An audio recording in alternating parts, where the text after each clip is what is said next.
Inclinemos a cabeça.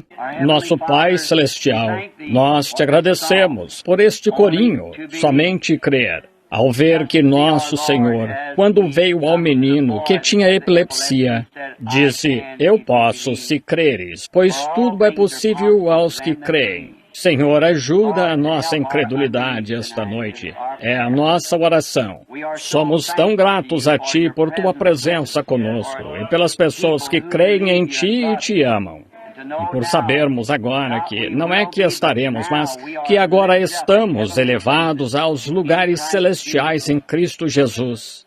Sentados com nosso Rei esta noite, já sentados em posição com Ele. Oh, como te agradecemos por esta confiança que temos nele, em suas promessas, sabendo que nunca podem falhar, que são sempre verdade. Rogamos que nos visites esta noite, que o Espírito Santo tome a palavra de Deus e a reparta ao nosso coração, conforme precisarmos. Que quando partirmos esta noite, indo para nossos lares, possamos dizer com aqueles que vinham de Emaús certa noite, disseram, porventura não ardia em nós o coração, quando ao longo do caminho nos falava, pois pedimos em nome de Jesus. Amém. Podem sentar-se. Estou muito feliz em estar de volta esta noite para falar e ter companheirismo com vocês nas coisas referentes a Cristo. Não temos outro propósito em estar aqui, a não ser fazer isso, ter companheirismo em Sua palavra. Sinto muito segurá-los até tão tarde toda noite. Alguém me disse, aqui as pessoas vão embora da igreja às 8:30 ou 9 horas para casa. Mas eu sou sulista e meio lento, você sabe, e não consigo pensar tão rápido. Tenho de ir devagar com isso. Mas sou muito grato pela ótima cooperação que recebo de vocês aí que estão crendo em Deus.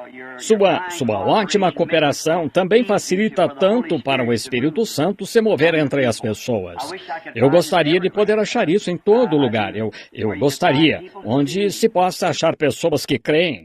Não importa o que Deus faça, quanto dom Ele represente, vocês têm de crer. Vejam, pois é ineficaz, a menos que creiam. Jesus, certa vez, vindo de outra região, veio aos seus conterrâneos e disseram, ouvimos que fizeste tal e tal em certo lugar. Mas então ele não pôde fazer muitas maravilhas. Agora, não gostamos de dizer isso, mas é como a Escritura diz, que ele não pôde fazer muitas maravilhas por causa da incredulidade deles. E o poder de Deus está limitado à sua fé nele, estão vendo? Esse é o único limite que tem, é a sua fé. E se tudo é possível aos que creem, estão vendo? Há um grande Deus no céu, e se pudéssemos entrar em contato como uma linha direta com ele, tudo é possível, estão vendo? Mas temos de entrar em contato com ele sem estática em parte alguma, apenas um canal sem interferências entre nós e Deus. Então ele disse, se disseres a este monte, move-te, e não duvidares em teu coração, mas creres no que disseste. Agora, você não pode blefar. Satanás não se deixa blefar muito fácil. Então você não pode blefar. Mas quando você realmente sabe, então tem de acontecer. Veja, tem de acontecer. Assim, estamos aqui e o adoramos, e Ele é amável e o mais formoso entre 10.000 para a nossa alma. E estamos muito felizes em nos encontrar aqui com vocês esta noite, neste adorável tempo de companheirismo. Agora, vocês que gostam de ler a palavra ou marcar os lugares, pensei esta noite, tendo pregado tanto sobre cura divina, que mudaria um pouco o tema esta noite. Não é bem mudar, mas só a apresentação dele, porque não se pode mudar uma palavra na Bíblia, pois coincide com as outras palavras nela. Toda a Escritura está interligada. É como Desculpe-me se parece sacrilégio e não tenho intenção alguma que seja assim, mas é como um quebra-cabeças, sabe? Pegávamos os antigos quebra-cabeças desmontados e então nos sentávamos e estudávamos como montá-los. E então precisávamos ter algo ao lado, a figura do que estávamos tentando juntar, para montar certo o quebra-cabeças. Se não o fizesse, você nunca terminaria de montá-lo. E agora a Escritura é assim. Está desmontada assim para estar oculta aos olhos dos sábios e entendidos. Vejam, eles são como os fariseus, eruditos, inteligentes. E Jesus agradeceu a Deus por isso, ele ter ocultado isso aos olhos deles, e o revelar aos pequeninos que aprendem. Agora, se quer seu exemplo, colocar ao lado o seu padrão para ver com que a Escritura se encaixa, apenas ponha Jesus aqui e fique observando-o, e coloque isso na Bíblia. Você estará com tudo na posição certa, pois é a revelação de Jesus Cristo. O Novo Testamento e o Antigo, ambos, tudo fala de Jesus. Vejam, Jesus Cristo, o Filho de Deus, pois Ele é este livro da redenção. Ele era a palavra, e Ele é a palavra, e isso tem de ser Ele. Vejam, assim, este é o livro completo da redenção, que é Jesus Cristo, devidamente compilado por Deus, com as promessas de redenção e cura, e tudo mais para o ser humano, estão vendo? Entendem agora? Este livro é Jesus Cristo, compilado por Deus, estão vendo? E ele veio como um ser humano e nos redimiu, e toda a promessa está nele e para vocês, pois ele é o Redentor. Vamos abrir esta noite no Antigo Testamento para conseguir o que desejamos para formar nosso contexto, como lemos em Isaías, no capítulo 6 do livro do profeta Isaías. Gosto dos escritos de Isaías. Ele foi um grande profeta. Sabiam que Isaías escreveu a Bíblia inteira como um prelúdio dela? Ele escreveu. Isaías começa na criação, no meio do livro vem João Batista e por último o milênio. Assim há 66 livros na Bíblia e 66 capítulos em Isaías. Assim, é mesmo um prenúncio de toda a Bíblia. Agora, leiamos no capítulo 6. No ano em que morreu o Uzias, eu vi também ao Senhor assentado sobre um alto, sublime trono, e a cauda do seu manto enchia o templo. E serafins estavam por cima dele. Cada um tinha 6 asas. Com 2 cobriam os seus rostos, e com 2 cobriam os seus pés, e com 2 voavam. E clamavam uns aos outros, dizendo: Santo, Santo, Santo é o Senhor Deus dos exércitos. Toda a terra está cheia da sua glória. E os umbrais das portas se moveram à voz do que clamava, e a casa se encheu de fumaça. Então disse eu: ai de mim, pois estou perdido, porque sou um homem de lábios impuros e habito no meio de um povo de impuros lábios. Os meus olhos viram o Rei, o Senhor dos exércitos. Porém um dos serafins voou para mim, trazendo na sua mão uma brasa viva, que tirara do altar com uma tenaz.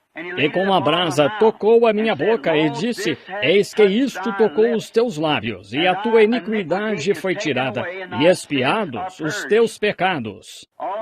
Depois disto ouvi a voz de Deus, a voz do Senhor que dizia: a quem enviarei, e a quem, ou quem há de ir por nós? Então disse eu: eis-me aqui, envia-me a mim. Gostaria de tomar um tema, se podemos chamá-lo assim, sobre o assunto influência. Influência é uma grande coisa. A Escritura nos diz que somos cartas escritas e lidas por todos os homens. E nós, como cristãos, devemos sempre ter cuidado com o que fazemos e o que dizemos para sermos totalmente honestos com todos. E você, se não consegue ser honesto com o seu próximo, certamente não será honesto com Deus. Assim, como servimos a Deus é como servimos uns aos outros. Tão honesto quanto eu seja com vocês, é quão honesto eu seria com Deus. E é igual com você quanto a mim. Devemos ser honestos uns com os outros em todo o nosso relacionamento. E alguém está nos observando. Você pode achar que não, mas há olhos observando-o. E sua vida está influenciando alguém. Talvez seja uma criancinha, e essa criança possa se tornar outro Finney, ou Moody, ou tal. Não sabemos, mas sua vida está influenciando alguém. E nossa cena esta noite é uma boa cena disso, pois ao ler esta tarde, quando estava estudando, estive pensando em quão grande Deus é. Esta manhã, quando meu filho e eu estávamos andando pelo quarteirão, havia tantas pessoas. Demos uma volta pela Times Square, pois disseram que iam demoli-la. Acho que a obra já começou. Então eu estava olhando aquilo e estávamos tirando umas fotos. E as pessoas se aglomerando. Eu disse ao meu filho, Billy, para onde estão indo todos? Qual é a pressa? Aqui estão eles, abaixo de nós, correndo, e aqui, correndo, e acima de nós, correndo. Para onde estão indo todos com tanta pressa? E estando ali, pensamos isto. Como Deus pode conhecer os pensamentos de cada pessoa? E como poderia ser que todos os bilhões na Terra... E mesmo assim, Deus sabe toda vez que você pisca o olho. Ele é infinito. E se quiser saber, e só para satisfazer isso, se alguma vez vier à sua mente, saia e olhe para as estrelas e pergunte-se como ele controla todas elas. Então, você verá que tarefa simples é esta. Quando essas estrelas, pode-se ver 120 milhões de anos de espaço-luz por um telescópio. Você sabe quão rápido a luz viaja. Ora, você poderia fazer uma fileira de noves ao redor do estado de Nova York e não conseguiria convertê-lo em quilômetros. E além disso, há tantas estrelas quanto há deste lado, lá no Monte Palomar e no Monte Wilson, lá na Califórnia. Pode-se ver isso. Pense como ele é grande e como controla a Terra. Se esta Terra ou uma dessas estrelas saísse do seu lugar a milhões e bilhões de quilômetros daqui, afetaria esta Terra. Todo este sistema solar tem de ficar certinho em seu lugar. E vejam, tudo o que Deus fez assim obedece a Deus. Mas quando Deus fez o homem parece querer saber mais do que ele. Vejam, nós somos os únicos fora do lugar. Elas ficam no lugar e têm de ficar no lugar para se coordenarem umas com as outras. Por exemplo, a Lua. Se a Lua saísse do seu lugar, a Terra se encheria de água em pouco tempo. Vejam, a Lua é como um cão de guarda do mar. Ele estabeleceu seus limites e não passará além deles. E quando a Lua se afasta da Terra, lá vem a maré. Se a Lua não a pegasse do outro lado, ela cobriria a Terra. Estão vendo? Assim, a Lua para e vira as costas para olhar para o outro lado do mundo. E lá vem as águas chegando bem rápido. E então ela se vira de novo. Ela é serva de Jeová. O mar para e volta ao seu lugar, pois vê o mover perfeito de Jeová. Oh, se nós, na igreja, como membros do corpo de Cristo, pudéssemos trabalhar em harmonia assim, vocês veriam uma grande e poderosa igreja do Deus vivo, toda em ordem de batalha, cheia do Espírito Santo. Não seria maravilhoso? Cada membro do corpo funcionando bem em seu lugar, cada dom em seu lugar, cada dom ajudando o outro, cada membro ajudando o outro. Seria maravilhoso. É o que queremos ver, mas veremos algum dia, e se estiver certo. Agora, este jovem, Uzias, era o rei, mas antes de se tornar rei, ele foi rei durante o reinado do profeta Isaías. E ele era um jovem pastor, gostava de estar ao ar livre. Ele foi uma grande influência na vida de Isaías. Isaías também era jovem, ainda um jovem profeta. E leiam a história se quiserem tomar 2 Crônicas 26, isso lhes dirá. Como foi que, aos 16 anos, depois da morte de seu justo pai, ele se tornou, tomaram-no e o constituíram rei sobre Israel. Aos 16 anos, ele começou a reinar, e ele tinha visto a influência de seus pais. Sua mãe era uma mulher piedosa, e seu pai foi um homem piedoso antes dele. E nisso, exerceu influência na criança para fazer o que era certo. Eu lhes digo, acho que hoje temos uma onda de crimes juvenis em todo o país, mas, na verdade, acho que começou no lar. Eu acho que os pais começaram a se descuidar. E se a criança tivesse sido criada em um bom e antiquado lar piedoso, não digo que tudo isso acabaria, claro que não, mas exerceria sobre essa criança o tipo certo de influência. Acho, muitas vezes, que lares em que as crianças foram criadas de modo errado, soltas na rua e ficando sozinhas enquanto a mãe ficava num bar e o pai e tal, eles não cuidam dessa criança. Outra coisa, eles não a amam e não lhe dão carinho para criá-la. É jovem. Você tem de ensiná-la a amar e a respeitar e a ler a Bíblia. Penso em Susana Wesley. Acho que ela teve 17 filhos. Acho que é isso. Mas ela achava 2 horas ou mais todos os dias para orar. Embaixo, na borda do seu vestido, onde os garotinhos se ajoelhavam em volta, dali se produziu um João e um Carlos, que mudaram o rumo do mundo, salvaram o mundo naquele dia. E ela não tinha máquina de lavar e secadora como temos hoje, e lava-louças e tal, ou empregada. O negócio que ela fazia tudo sozinha, mas ainda assim conseguia achar tempo, pois estava exercendo influência sobre algumas crianças que, por fim, mudaram o rumo do mundo. Acho que essa é a mãe como antes, o lar como antes, onde havia oração e entendimento da Bíblia. Creio que Abraham Lincoln não teve um livro na vida até chegar à maioridade, com exceção da Bíblia, e acho que foi o Livro dos Mártires, de Fox. Talvez não, pode ter sido outro livro. Acho que foi o Peregrino. Para ser mais exato, foi o Peregrino. E a Bíblia? Estão vendo que tipo de caráter isso moldou? Deixe-me entrar em sua casa e ver que tipo de quadros vocês têm na parede. Deixe-me ir à sua casa ou ao seu escritório e vejamos que tipo de música está tocando. Entende? O que você lê, para o que você olha, posso muito bem lhe dizer o que está dentro de você. Veja, porque se alimenta disso, está vendo? E, quanto a um lar, se tornássemos o lar mais agradável, as crianças não iam querer sair por aí, fazer coisas mais voltadas para eles, onde se sintam bem-vindos e de modo agradável e confortável em casa, onde o lar mal possam esperar para chegar lá. E é assim que o lar deve ser.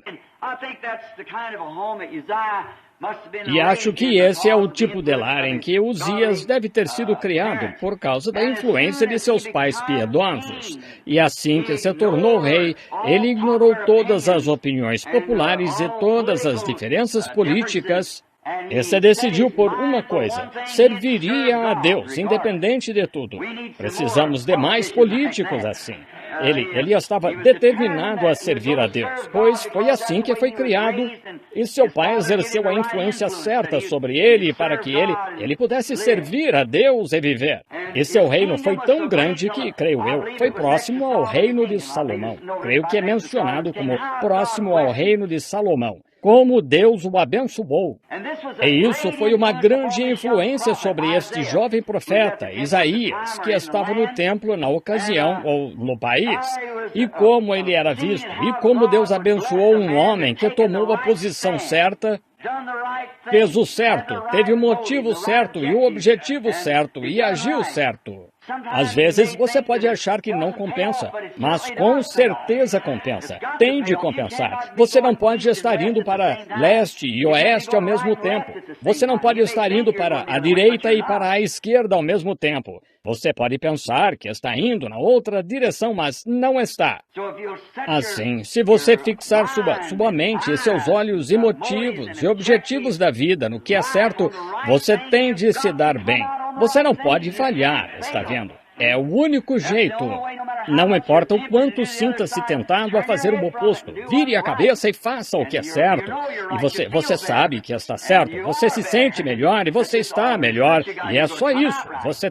Você se dará bem. Você começa a ir para o oeste. Você não vai para o norte. Você vai para o oeste. E é assim quanto ao certo e o errado. E Isaías viu isso e viu que Deus o abençoou. E como todas as nações vizinhas, sua fama chegou até o Egito, e como as nações não queriam guerra com ele, elas viram que Deus estava com ele. Assim, elas lhe enviavam ofertas de paz e rebanhos de ovelhas e outras coisas e lhe davam para promover a paz. E ele era um bom homem. E creio que ser uma nação, ou um povo, ou uma igreja, ou um indivíduo, não importa o quanto os críticos o critiquem, faça o certo. Eles têm respeito por você no fundo do coração. E descobri que isso é a verdade, está vendo? E seja honesto e correto. As pessoas respeitarão isso. E mesmo que estejam erradas, elas ainda respeitam. Veja, porque é próprio do ser humano. Somos todos humanos e nós sabemos que há o certo e o errado, e temos de escolher. E Uzias manteve este padrão. Ele foi uma grande influência, como eu disse, para o profeta Isaías. E então Uzias cometeu aquele erro fatal, como muitas outras pessoas cometem. Quando ele chegou, sentiu-se seguro, sentiu que tinha tudo na mão, seu espírito se exaltou. Ele se exaltou para se vangloriar. Agora, eis um exemplo real para todos nós. Sabem, esse tem sido o problema. Estou falando a cristãos e a ministros, e eu quero ser honesto sobre essas coisas. E é aí que até muitos ministros cometem erro. Ouvimos falar tantas vezes dos ministros, as atitudes que eles tomam e as coisas assim. Alguns talvez fazendo o que não deveriam. Às vezes acho que são bons homens, ótimos cristãos que têm sido usados pelo Senhor. E então, por fim, constroem um pequeno reino em volta de si, ou muita influência, muitas pessoas frequentando suas reuniões a ponto de se descuidarem e se exaltam. As pessoas os aplaudem e se levantam, e nós, na verdade, não deveríamos fazer isso. Lembrem-se, somos todos apenas... Não há gente importante entre nós, somos todos filhos de Deus. Vejam, se Deus fez de alguns de nós uma coisa e de outros outra. Ora, Ele me fez com dedo e olho e tal. Bem, temos de valorizar uns aos outros e então não tentarmos nos sentir importantes, pois estamos todos ligados a um só Deus. Vejam, e todos viemos de uma só árvore, estão vendo? E agora vemos que muitas vezes os ministros chegam a se sentir um pouco seguros e começam a se afastar e, de repente, fazem coisas que não deveriam fazer.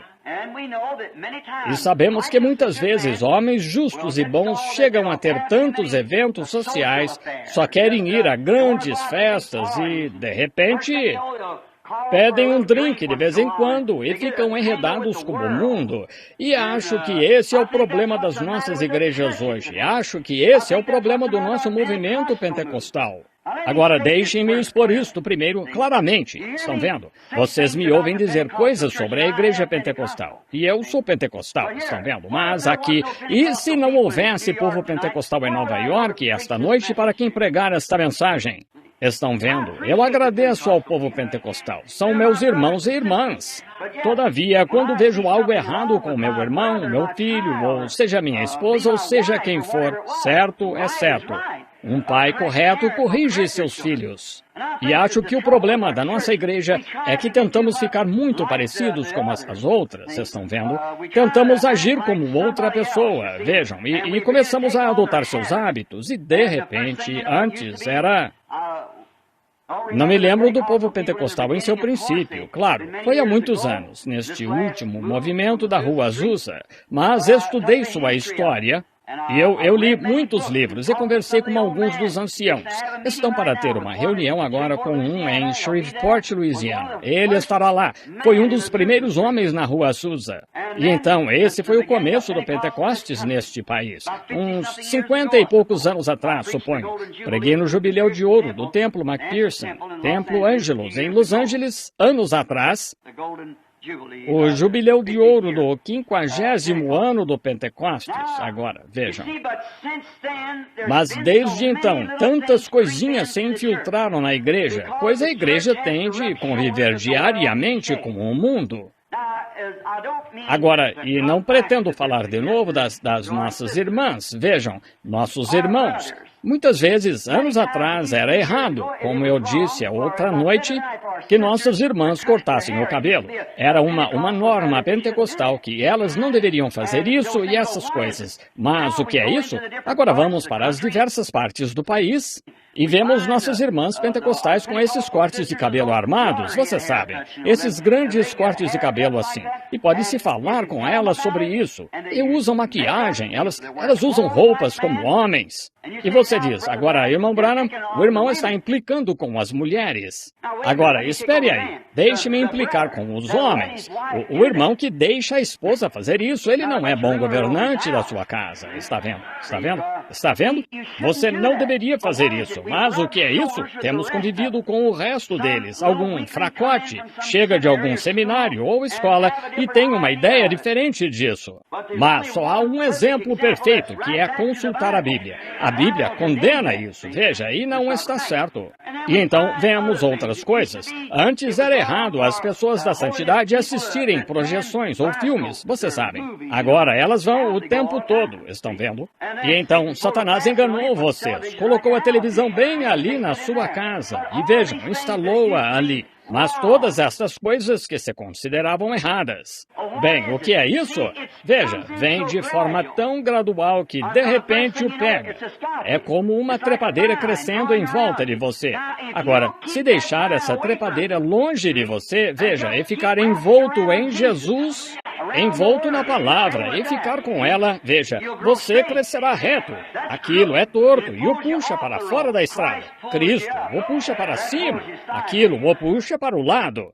E então você vê uma mulher, como a esposa de um ministro, ou um ministro, começar a fazer certa coisa, toda a sua igreja dirá, bem, nosso pastor faz isso, a esposa do pastor faz, por que não deveríamos fazer? Veja, você está influenciando alguém, e assegure-se de estar influenciando-a certo, em direção ao caminho certo, e a fazer as coisas que são certas. Agora, vemos que quando se exalta, aí mesmo você já está indo caminho abaixo. Veja, quando se exalta. E vemos agora que Uzias se exaltou, pois se sentiu seguro, tudo ao seu redor. Ele tinha sua nação e estava bem cuidada e Deus o havia abençoado. E ele tinha grandes vinhas e rebanhos e ovelhas e minas e todo tipo de riquezas. E todas as nações estavam em paz com ele. Assim, ele se exaltou a ponto de pensar que poderia fazer qualquer coisa que ele quisesse e se orgulhar. Ele ficou tão exaltado que tentou tomar o lugar de ministro. Ele entrou no templo e pegou o incensário e foi ao altar. E quando o fez, o sacerdote correu atrás dele. Ele disse que não deveria fazer isso. E quando ele foi corrigido, em vez de ser humilde como teria sido antes de se exaltar, ele teria dito, isso mesmo, não tenho o direito de fazer isso. E baixado o incensário ou o entregado ao sacerdote, que era descendente de Arão, ordenado a fazê-lo, consagrado só a esse serviço. Viajo bastante com estes homens de negócios do Evangelho pleno aqui. Muitos deles encontram-se aqui agora, e tenho de pregar no café da manhã deles, sábado de manhã, em algum, Hotel Statler, creio que é. Disseram que já venderam 1.700 ingressos para o café da manhã. Então, não faz muito, eu estava falando com eles, e estavam levando os homens de negócios para a plataforma, pegando seu texto e pregando o Evangelho. Eu disse, está errado, certamente que está errado. Já é bem difícil para nós, pregadores, mantermos isso alinhado. Quanto mais tomar um homem de negócios que não está ordenado a fazer algo assim, que introduz pequenas ideias e tal. E eu disse, vocês não deveriam fazer isso. Nunca tente tomar o lugar do outro. Deus o fez certa coisa e fique assim, certo? Permaneça como você é. Não tente imitar outro. É o que sempre estraga os dons que Deus envia ao mundo.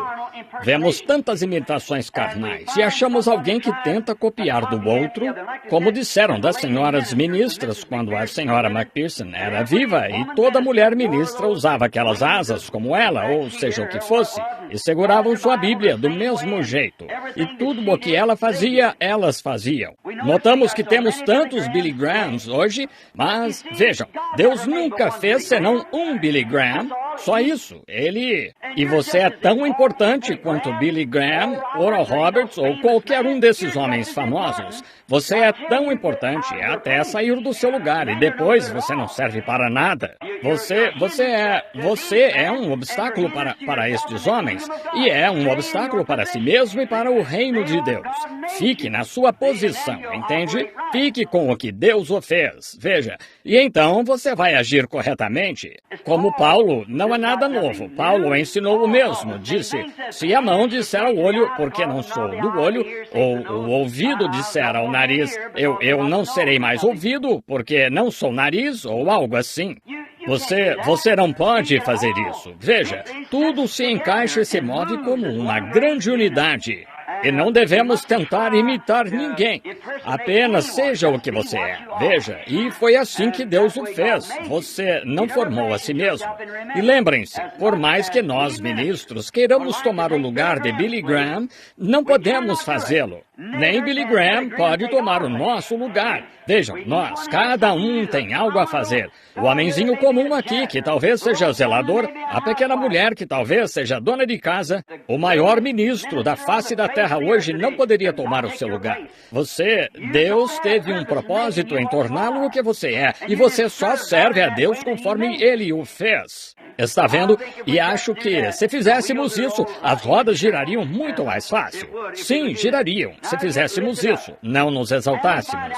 E vemos que, em vez de... Quando alguém diz algo a alguém biblicamente, e vemos que está certo, em vez de tentarmos nos humilhar, apenas dizer, bem, agora eu estou errado, perdoem-me. E eu não tive intenção, eu não sabia disso, então vou parar de fazer isso.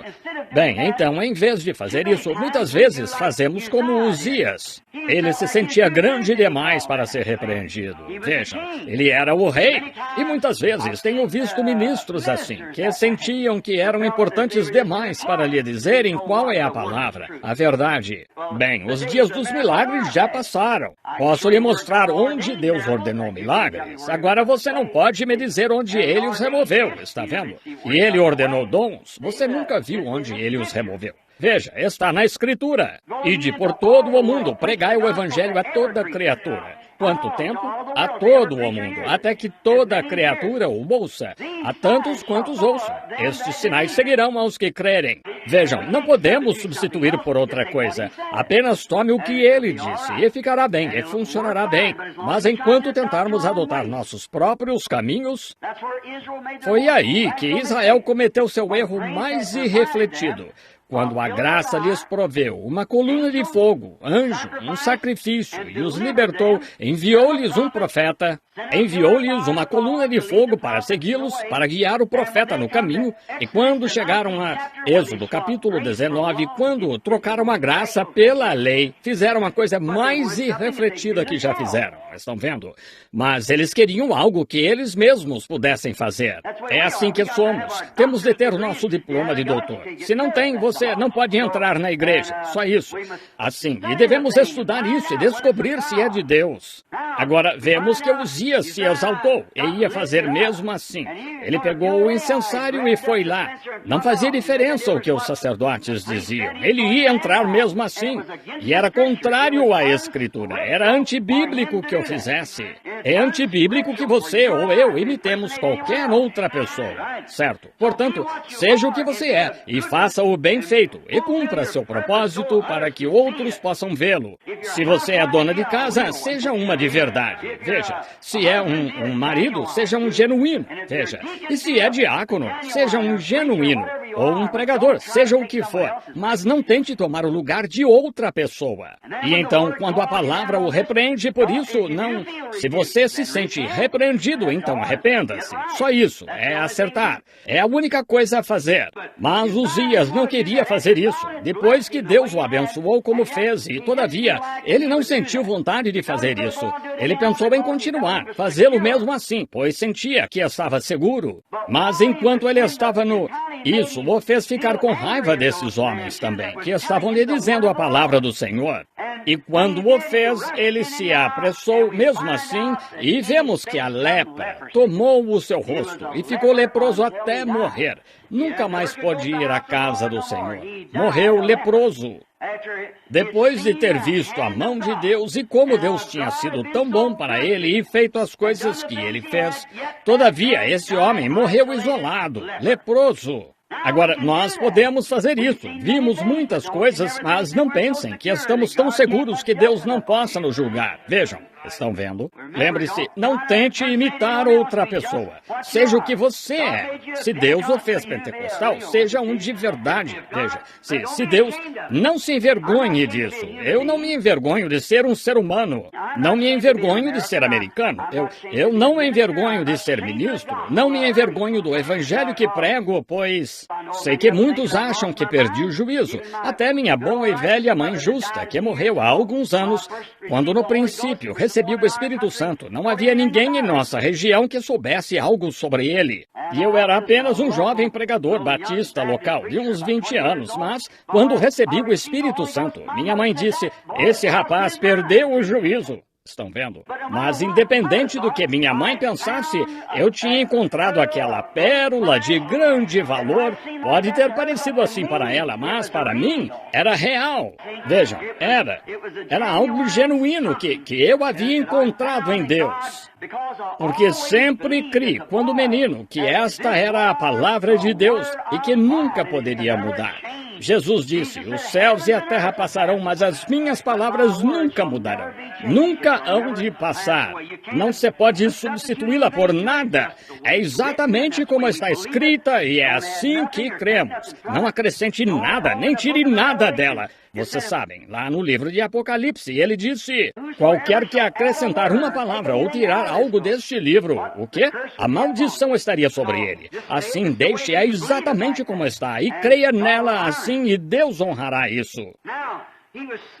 Agora, ele foi ferido por causa da sua exaltação de orgulho. Tinha a sensação de que era o único que havia e faria o que quisesse e ninguém poderia impedi-lo. Houve um irmão, não faz muito, de quem tive muita pena. Parecia que todos tinham partido para cima dele. Acusaram o irmão de fazer algo errado. O jornal acusou. Mas eu fiquei pensando nisso. Acusar o homem? Eu realmente o defendi, pois eu certamente não concordava com ele. Mas o homem que escreveu um artigo e o publicou numa revista, que este homem tinha dito todas estas diversas coisas e feito estas coisas. E certa noite, numa reunião em Minneapolis, disseram-me que o escritor desta revista estava lá.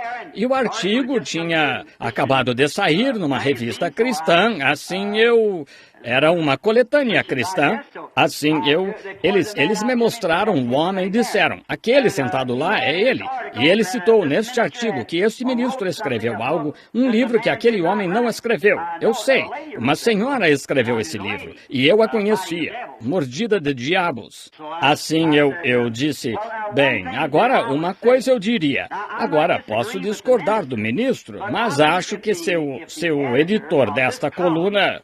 Se ele não verificou seu roteiro melhor do que dizer que este homem escreveu este artigo, e sei que ele não escreveu, vejam, então temo que muitas outras coisas que ele disse sobre aquele ministro estejam erradas. E então eu disse isto, prefiro até ser achado errado tentando levar alguém a se salvar do que tentando impedir alguém que esteja tentando levar outro a se salvar. Sim, prefiro tomar o partido do homem a qualquer momento do que tentar criticar ou destruir o que alguém está construindo, mesmo que ele tenha cometido um erro ou feito algo errado. Assim, devemos vigiar. Nós influenciamos outros no que fazemos. Então, quando este homem foi acometido de lepra, quando ele se exaltou de orgulho, foi uma grande lição para esse jovem profeta. Ele descobriu, sendo esta uma grande lição para ele, que Deus ordena seu homem ao seu lugar. Está vendo? O homem não pode ordenar a si mesmo. Deus ordena seu homem. Deus faz de você o que é. Está vendo? E Deus ordena seu homem e ele não deve tentar tomar o lugar de outro. E foi uma lição para Isaías que ele não devia pôr os olhos em seres humanos como exemplo. Ele devia colocar os olhos em Deus. Agora, esses somos nós. Qualquer homem está sujeito a erros. Ele está sujeito ao erro porque é humano. Ele está sujeito às violações das leis de Deus. E ele está sujeito a muitas coisas, pois Satanás o tenta. E ele é apenas um ser humano. E se Deus removesse suas mãos, ele cairia. Só isso. E tenho ouvido pessoas dizerem: Satanás não pode fazer isso. Sim, deixe Deus tirar sua mão uma vez e veja o que acontece. Eu imploro constantemente: Deus, não o envies. Tem misericórdia de mim. Deixa-o longe de mim. Vejam, eu preciso da misericórdia de Deus. E todos precisamos dela. Agora, vemos que Isaías tinha se apoiado muito no braço do bom rei, e agora o braço lhe foi tirado, e o rei estava morto, e morreu de lepra, em vergonha. Agora, Isaías, durante esse tempo, pelo rei ter se exaltado, bem, então seu jovem filho ficaria em seu lugar. E vemos que as pessoas tinham entrado em um horrível estágio imoral. Quando não há um verdadeiro líder piedoso, então as pessoas começam a entrar em imoralidade. Penso que esse é o nosso problema hoje, em nossa nação, em nossas igrejas e tal. Precisamos de líderes piedosos, alguém que dê o exemplo. Mas ele deixou Isaías saber aqui que não podia olhar para os homens. Assim, Isaías, certo dia, enquanto andava por lá, deve ter ficado muito preocupado. Sabendo que tinha grande responsabilidade, ele foi ao templo orar. Agora, é uma boa coisa a fazer para todos nós. Foi ao templo orar. E notamos que quando estava orando no altar, de repente, sendo profeta, ele teve uma visão.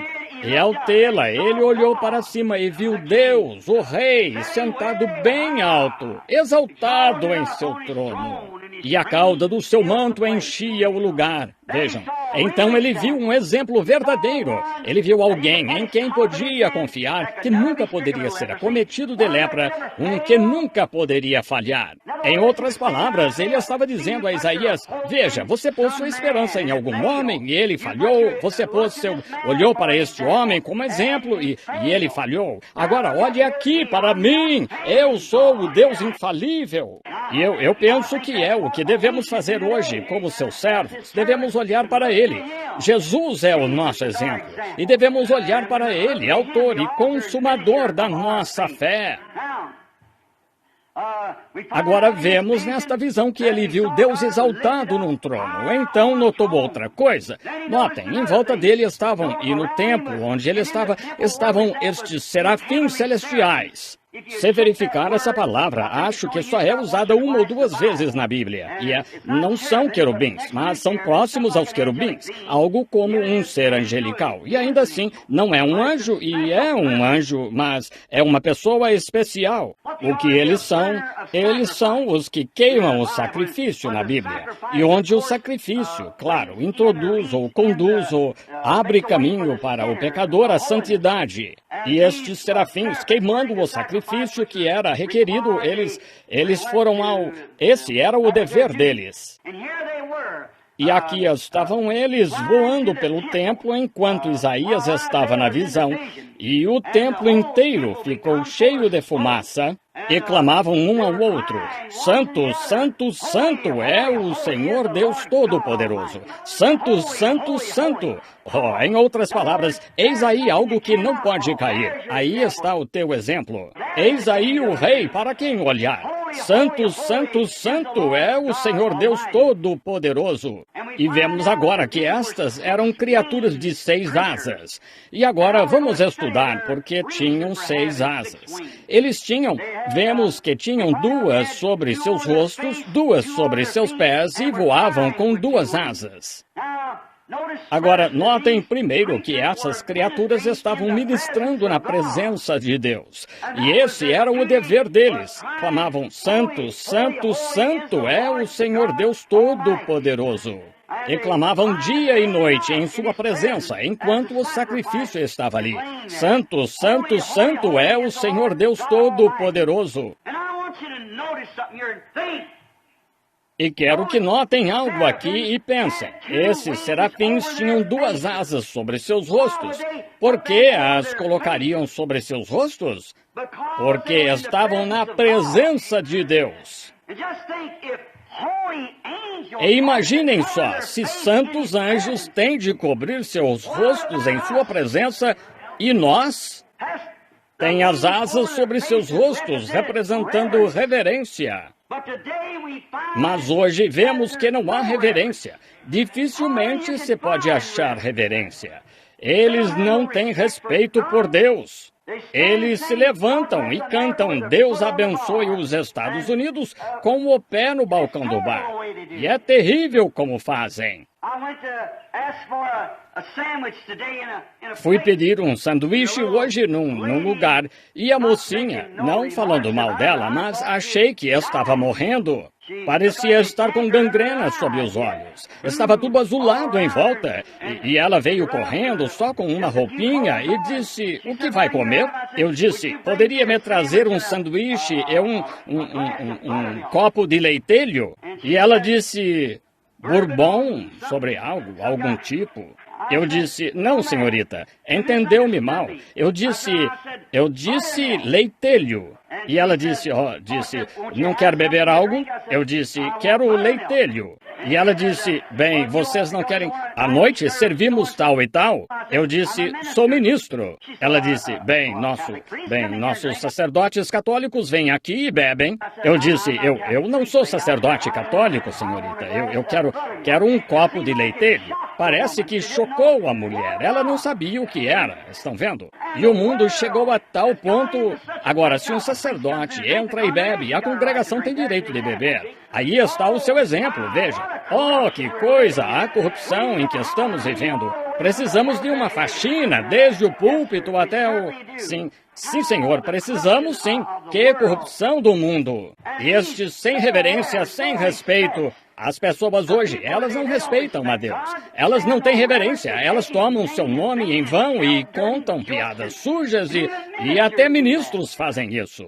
Você ouve uma piada, acho que não tem problema, mas ministros devem ser exemplos, penso eu, do que de justiça e santidade. E é por isso que acho que talvez nós não progredimos. Não vem com a sinceridade que deveríamos ter. Quando está agindo assim e continua, você perde aquele grãozinho de sinceridade, você sabe. Há algo nisso. Você deve se lembrar que Deus o está observando a cada hora. Ele vela por você quando está dormindo.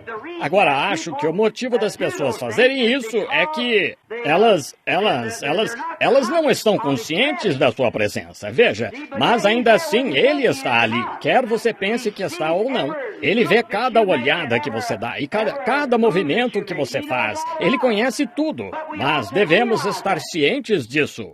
Tínhamos um corinho, da primeira vez que estive entre os pentecostais, eles cantavam o tempo todo, a caminho da verdadeira morada da alma, há um olho observando-o. A cada passo que você dá, este grande olho está desperto, há um olho observando-o. Estão vendo? Lembram-se do corinho? Agora, isso é verdade. A onipresença de Deus sabe o que você está fazendo e até seus pensamentos. Certa vez, estando numa visão, eu falava com um ser que estava ao meu lado. E ele respondeu, disse: "Seus pensamentos falam mais alto nos céus do que sua voz na terra." Ele sabe o que você está pensando. Você pode dizer que você faz isso e faz aquilo e isto, mas veja, no fundo do coração, se você pensa diferente, você está fazendo algo errado. Você deve ser exatamente o que é, veja, o coração. A boca deve falar o que está no coração, está vendo? E assim, vemos que as pessoas não estão cientes da presença de Deus. Sabem, elas deveriam ser como Davi, o homem que era conforme o coração de Deus. Ele disse: "O Senhor está sempre diante de mim." Aonde quer que fosse, ele se lembrava que Deus estava sempre diante dele. Ele está à minha direita e não vacilarei, porque Deus está à sua mão direita. Reverência. Devemos honrar uns aos outros, respeitar um ao outro como irmão, irmã, e amar uns aos outros com amor imortal. Você diz, bem, não consigo. Bem, fique aqui mais um pouco e então você também gostará das pessoas. Você amará aqueles que não o amam. Esse é realmente um bom sinal de cristianismo, quando você pode, de coração, amar aqueles que não o amam. Amar os indesejáveis. Jesus disse, se só fazeis favores àqueles que vos fazem favor, bem, os publicanos fazem o mesmo. Mas veja, você deve ser amável com aqueles que não são amáveis com você. Fazer o bem àqueles que lhe fariam mal. Lembre-se sempre disso. Mantenha isso diante de você, que Deus o está observando. Lembre-se, Deus foi bom com você quando você era mal com Ele. Sendo vós ainda pecadores, Cristo morreu por vós. Agora, vemos que essas asas sobre seus rostos eram porque eles estavam na presença de Deus, reverentes. E se um santo serafim tem de esconder seu rosto detrás de uma cobertura especial, aquele que não conhece pecado, que nunca pecou, mas ainda assim, na presença do Deus Santo, tem de esconder seu santo rosto na presença de Deus, o que fará um hipócrita naquele dia? O que fará o desviado naquele dia? O que fará o ímpio naquele dia, quando você vier? E você terá de encará-lo. Só há uma coisa. Você diz, mas ele não me fez asas para cobrir o rosto, mas ele derramou o sangue de seu próprio filho para que você pudesse cobrir seu rosto. Isso mesmo. Essa é a única cobertura que ele tem para a raça humana. É o sangue de Jesus Cristo. Agora, em segundo lugar, eles tinham seus pés cobertos com asas sob os pés. Agora, isso representava humildade. Oh, eis uma palavra que se perdeu hoje para muitas pessoas. Humildade em sua presença. Humilhar-nos em sua presença. Tenho visto o Espírito Santo entrar no recinto e realizar e fazer exatamente o que a Bíblia disse que ele faria. Discernir. E tenho visto pessoas se levantarem e saírem, tenho visto pessoas sentarem-se e conversarem e rirem e zombarem dele enquanto estava acontecendo. Lembro-me que certa noite um ministro trouxe 28 da sua congregação e estava sentado, foi em Jonesboro, Arkansas. E havia um menino epilético, ele estava tendo epilepsia. E isso é um demônio. É um demônio, é isso. Eles não, os médicos não sabem a causa. É um demônio. E tinham um prendedor de roupa com um trapo enrolado nele. Quando ele tinha esses ataques, eles o jogavam na boca do menino, pois ele mordia a língua. E trouxeram o menino e ele estava tendo um ataque bem ali na plataforma. Claro, quando ficam um pouquinho agitados, eles têm um. Assim, enquanto estávamos nos preparando para orar pelo menino, eu disse, poderiam todos inclinar a cabeça em reverência? E eu orei por ele e o espírito não saía do menino. E olhei em volta e vi um grupinho sentado num lugar. Eu disse, poderiam inclinar a cabeça? Eu disse, vocês precisam obedecer. Eu disse, essa foi a comissão. Se conseguires que as pessoas creiam em ti e então fores sincero quando orares. Eu disse, poderiam inclinar a cabeça? Aquele homem riu de mim. E então eu me virei, mas ele não saía do menino. E agora havia centenas de pessoas sentadas lá, 5 vezes mais do que aqui esta noite. Sim, muitas vezes mais. Afirmavam haver 28 mil pessoas lá. Assim, estavam todas. E então eu disse, eu não faria isso, Senhor. E ele pertencia a uma igreja denominacional que ria da cura divina. Não acredita que exista isso? Então olhei em volta aquele pobre menino com a garganta exposta e sua mãe tentando gritar, chorando assim, e o menino tentando engolir e continuando. Eu disse, Pai Celestial, não deixes que este menino inocente tenha de sofrer por esse grupo culpado. Vejam, eu disse, essa foi a tua palavra, e eu fui honesto. Ele lhes disse, e muitos dos epiléticos foram curados aqui no encontro. Eu disse, não deixes que este menino inocente tenha de sofrer. A mãe e o pai o trouxeram aqui. Rogo por misericórdia. Então me virei e disse, em nome do Senhor Jesus, pela fé, pela comissão que me foi dada pelo Deus Todo-Poderoso, este diabo não pode reter este menino. Você está livre. Veja, se os desobedientes forem desobedientes, então você está livre para ir a eles, mas saia desse menino. E vi 28 pessoas com seu pastor caírem com epilepsia, dando voltas e voltas, e voltas e voltas no chão assim. E pelo que sei, eles ainda têm isso. Vejam. Agora vejam, vocês não devem ser irreverentes, devem se humilhar. Quantos de vocês estiveram em reuniões e viram coisas semelhantes acontecerem em minhas reuniões? Apenas, ora, vejam. Claro, sim, senhor. Certa vez trouxeram um homem para me hipnotizar. Acho que muitos de vocês se lembram disso. E eles o levavam a acampamentos do exército e pegavam os soldados e os hipnotizava, fazia-os latir como um cão. E iam se divertir um pouco comigo. Assim, eu estava num auditório e trouxeram esse homem.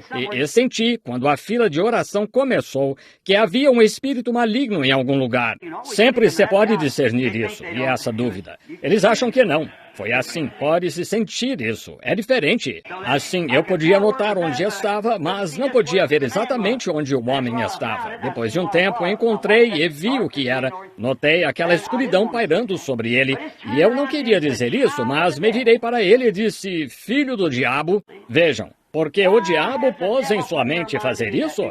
Porque ele fez isso? Algo estava dizendo isso em mim. Eles o carregarão para fora daqui. E ele ainda está paralisado. Estão vendo? Carta após carta. Venha visitá-lo. Eu disse, a única coisa que sei é que se arrependa. Vejam, não fui eu que fiz isso. Foi a irreverência dele diante de Deus. Estão vendo? Agora, não façam isso. Chegamos ao ponto das pessoas pensarem que esta santidade diante de Deus é apenas algum tipo de farsa, ou algum tipo de um grupo de pessoas que não conhecem, algum tipo de seita, ou clã, ou algo assim. Mas deixe-me assegurar, irmão, pode haver muita farsa. Eu não digo que não haja. Eu não posso dizer. Sou apenas um homem. Não devo julgar. Só devo pregar. Mas há um genuíno Espírito Santo, um genuíno poder apostólico do Espírito Santo, e em países estrangeiros e curandeiros e tal se levantam esses demônios para desafiar. Oh, se nós apenas... Eu interromperia meu assunto aqui se começasse a lhes contar sobre essas coisas. E o quê? O Espírito Santo nenhuma vez o vi falhar em fazê-lo. Ele fará toda vez. Notem, agora eles tinham asas sobre seus pés em humildade. Não gostamos de nos inclinar. Queremos pensar que somos alguém.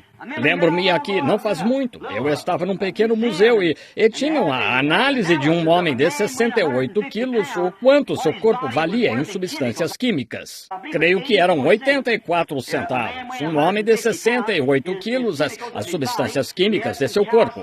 Ele tinha um pouco de cálcio e um pouco de cal, suficiente talvez para polvilhar um ninho de galinha e tal. Era praticamente tudo o que ele tinha em si, pesando 83 quilos, ou quero dizer, 84 centavos, pesando 68 quilos. Havia dois homens lá de pé vendo isso, e eu estava bem atrás deles, quando um deles disse, John, afinal de contas, não valemos muito, valemos? E ele disse, acho que não. E eu disse, bem, rapazes, é verdade, vejam, vocês não valem muito em substâncias químicas, mas vocês têm uma alma dentro, vejam, que vale 1 milhão de mundos, vejam, isso mesmo, entendem? Todavia, nós queremos cuidar, nos orgulhamos destes 84 centavos, nós desenvolvemos um casaco de visão de $500 e ficamos de nariz empinado e pensamos que estamos fazendo algo. Não digo por brincadeira, não é para brincar, isto é só para lhes dizer o que somos. Vejam, não temos a humildade, nós não queremos e as pessoas não querem. Vá uma vez a um grupo de pessoas bem vestidas na igreja, elas entram e se você não estiver bem vestido, elas olharão para você e falarão, você sabe. E não deveriam fazer isso e professar o cristianismo. Eu acho que é apenas uma confissão de fé e não posse, pois creio que uma verdadeira experiência antiga com Deus fará alguém usando smoking, abraçar alguém usando macacão e dizer, irmão, eu realmente creio nisso. É uma verdade. Uma mulher de vestido de chita e uma com um de seda chamará irmã. Sim, senhor. Pois não são as roupas, não é a pessoa, é Cristo que está no interior e devemos nos humilhar. Agora, vemos que esses anjos cobriam seus pés, ou esses serafins. Moisés, quando estava na presença de Deus, que observem-no junto àquela coluna de fogo que estava lá naquela sarça ardente. O Senhor falou, e qualquer um sabe que essa coluna de fogo era Cristo. Ele era o anjo da aliança. Moisés deixou o Egito, teve por maiores tesouros o vitupério de Cristo do que os do Egito. Então era o anjo da aliança, e quando ele apareceu naquela sarça ardente ao lado, ora, diante de Moisés, e a voz disse, tira os sapatos. Seus pés, vejam, tira os sapatos, porque a terra em que estás é santa. Moisés se humilhou, tirando os sapatos. Essa mesma coluna de fogo apareceu certo dia a Paulo, a caminho de Damasco. Vocês se lembram, Jesus, quando esteve na terra, um dia disseram que havia, em São João 6, estavam bebendo da fonte e regozijando-se. E ele disse, eu sou aquela água que veio daquela rocha. Eu sou o pão da vida que veio do céu. Vejam, assim. Eles não podiam crer. Disseram, ora, aqui, sabemos que tens demônio e estás fora de ti. Significa louco, porque tu não tens mais de 50 anos e dizes que viste Abraão? Ele disse, antes que Abraão existisse, eu sou. Sim, eu sou. Agora vemos que Jesus disse, eu venho de Deus, eu vou para Deus.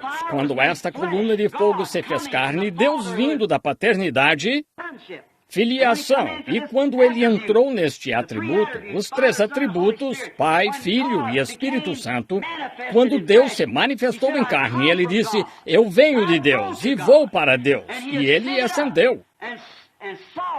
E Saulo de Tarso, a caminho de Damasco, foi derrubado por uma luz. E quando foi, ele olhou para cima, e esse judeu nunca teria chamado nada de Senhor se não tivesse sido aquela coluna de fogo.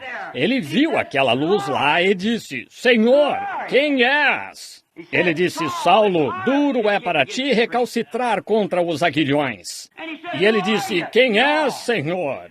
Ele disse, eu sou Jesus. Vejam, a coluna de fogo de novo.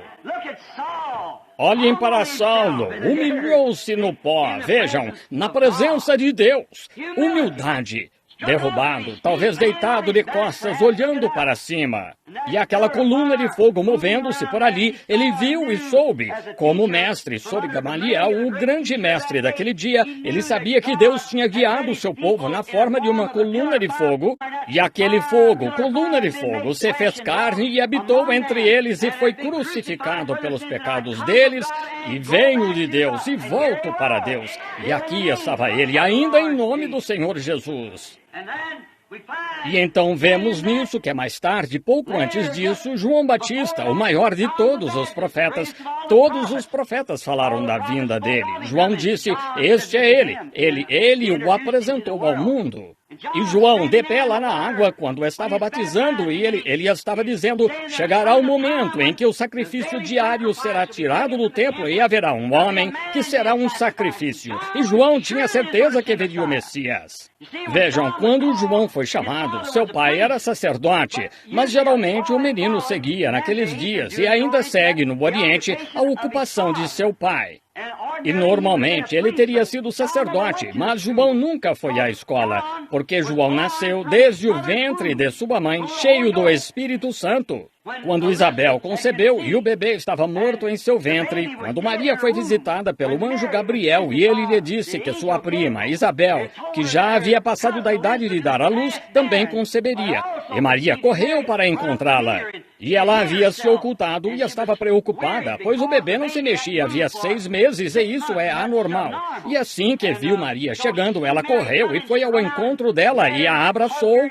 E ela disse, começou a falar, e ela disse, eu sei que ela ia ser mãe. Ela disse, sim, e eu vou ser mãe também. Oh, acho que você e José se casaram. Não, ainda não nos casamos. E você vai ser mãe? Sim, o Espírito Santo me cobriu com a sua sombra e disse que este santo que nasceria de mim, em mim, seria o Filho de Deus e eu deveria chamar seu nome Jesus. E assim que essa palavra Jesus foi falada pela primeira vez por lábios humanos, um bebê que ainda não tinha vida em si, recebeu vida no ventre de sua mãe e começou a pular de alegria. E se esse nome de Jesus Cristo traz vida a um bebê morto, o que ele deve fazer com uma igreja nascida de novo que afirma estar cheia do Espírito Santo? Estão vendo? Agora, que tipo de menino devia ser esse? Ele havia de anunciar a vinda do Messias. Malaquias 3 disse que anunciaria: eis que diante da minha face envio o meu mensageiro. Agora, se ele tivesse ido ao seminário, alguns daqueles ministros lá dissessem: agora, João, você deve anunciar o Messias. Ora, você sabe que o tio Joe aqui, ou o padre Jim, ou alguns deles, você sabe que ele tem todas as qualidades para ser o Messias. É ele, João, vejam, ele teria sido influenciado pelo homem. Ele foi para o deserto e ficou com Deus. Esse é o melhor seminário que conheço, pois seu trabalho era importante demais para alguns homens estarem lhe dizendo e levando-o a grandes eventos sociais. Vejam, ele tinha um trabalho, ele foi feito para algo. E João sabia que quando saiu pregando, que o Messias estava na terra então. Tão certo quanto aqueles magos souberam quando olharam da Babilônia e viram aquelas 3 estrelas alinhadas, que aquele era o sinal de que o Messias já estava na terra. É por isso que estavam clamando: onde está aquele, nascido rei dos judeus? E a igreja não tinha resposta. Eles não têm hoje. É a Bíblia que tem. É a palavra de Deus que tem. Isso mesmo. Vemos em tudo que João tinha de anunciar o Messias.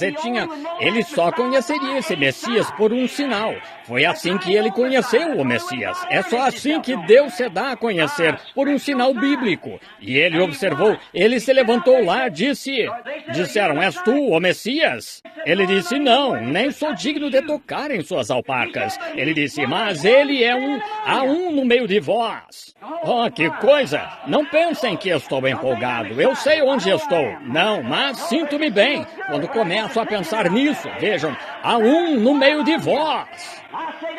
E digo isso esta noite: há um no meio de vós, o grande Espírito Santo que foi prometido ser derramado no último dia. Vejo o seu sinal constantemente e sei que ele é o Messias, pois ele ainda faz o sinal do Messias. Lá estava ele no meio deles. Ele disse: há um no meio de vós. Não sou digno de tocar em suas alparcas, de desatar suas alparcas. É ele quem batizará com o Espírito Santo e com fogo. E certo dia, saindo do meio deles, veio um homem comum. Saiu. João olhou para cima e disse: eis que aí está o Cordeiro de Deus que tira o pecado do mundo. E quando o fez, ele viu. Disse: eu o conheci porque havia um sinal que eu seguia. E notem aqui, aí estão 2 dos maiores homens da terra, de pé, face a face. João, lembro-me do Dr. Roy Davis, que me ordenou na Igreja Batista Missionária. Ele disse: sabe o que aconteceu lá, Billy? Disse: o que aconteceu? Quando João disse: eu careço de ser batizado por ti, porque vens tu a mim? Notem a humildade de João. Ele disse: eu careço de ser batizado por ti, porque vens tu a mim? Lá estavam o Messias e seu profeta, os principais do dia, os principais da Bíblia, lá de pé, um olhando para o outro. João, em humildade, disse: eu careço de ser batizado por ti, porque vens tu a mim? Jesus disse: deixa por agora, porque assim nos convém cumprir toda a justiça. E disse: João o permitiu. Lembro-me do Dr. Davis. Pode ser que ele esteja sentado presente. Dr. Davis não o criticando por isso, mas ele disse: João, primeiro Jesus batizou João, porque João não tinha sido batizado. E então disse: então João batizou Jesus. Isso não me pareceu certo. Assim, certo dia, enquanto o Espírito Santo estava perto e numa visão, viu o que aconteceu. Lá estavam João e Jesus, de pé, face a face, o profeta a quem a palavra vem. E a palavra tinha vindo ao profeta. Amém. E ele disse: deixa por agora. Estava certo, deixa. Mas assim nos convém cumprir toda a justiça. O profeta sabia que esse era o cordeiro e o cordeiro tinha de ser lavado antes de ser apresentado. Amém. Assim ele fez. Estão vendo? O profeta sendo a palavra e ela veio a ele.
Amen.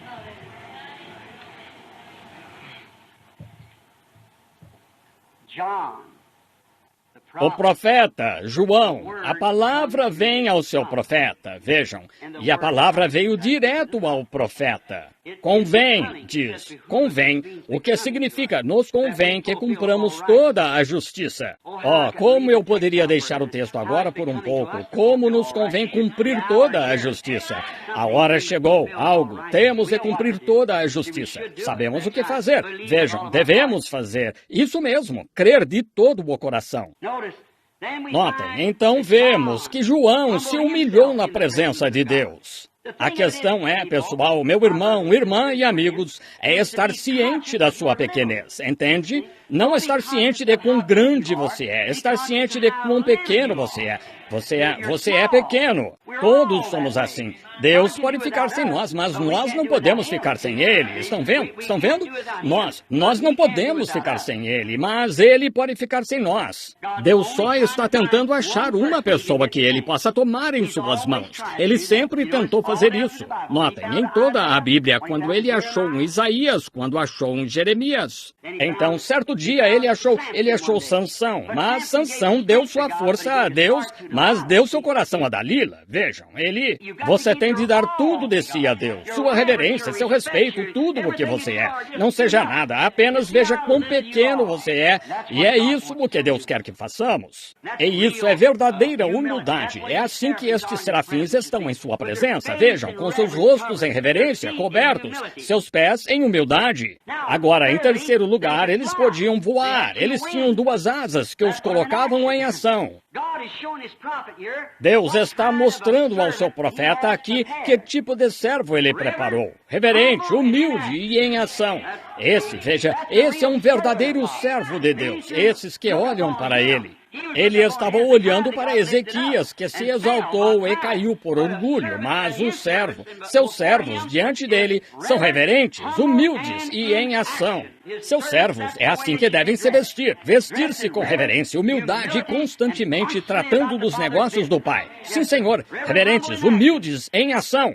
Assim como a pequena mulher junto ao poço, da qual falamos a outra noite. Agora, ela era uma pequena semente predestinada que estava em seu coração, mas assim que aquela luz brilhou ali e ela viu que aquele era o Messias, não demorou muito para ela entrar em ação. Ela até esqueceu o cântaro que tinha na mão de tão rápido que ela entrou em ação. Ela precisava contar às pessoas. Ela precisava contar aos outros, pois tinha certeza de que havia achado o Messias. Ela foi à cidade e entrou rápido em ação, contando às pessoas. Foi Pedro, quando tinha pescado a noite toda e estava sentado na margem aquela manhã, quando Jesus pegou seu barco emprestado e o afastou um pouco da margem e estava pregando ao povo.